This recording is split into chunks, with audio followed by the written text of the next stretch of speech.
Ito nga yung part 2 ng birthday celebration ko sa Samal Island, mga mad. Anyway, sobrang thankful ko mga mads kasi kompleto yung pamilya ko, tsaka may pa-birthday cake pag nalalaman. Ako lang ba mga mads, pag birthday wala talagang time makabili ng cake sa sarili.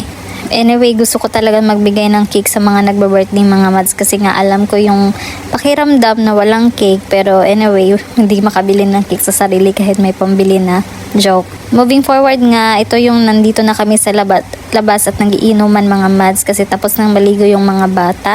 Ito nga si BBC mga mads, nandito pa sa labas at gusto pang maglaro. Tignan nyo naman, may nakita din siyang balon. Kanina pa nga niya yan tinuturo mga mads kaya sabi ko kunin na niya.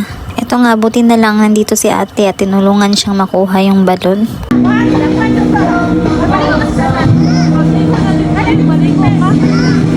Thank you!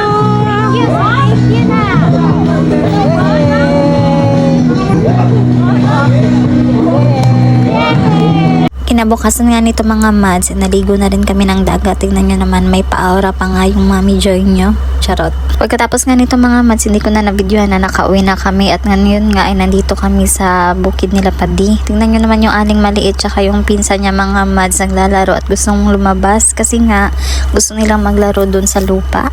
Anyway mga mads, nagluto nga rin pala ako ng pansit para kainin namin dito sa bukid mga mads. Kaya comment for part 2. Bye! Follow, like, and share.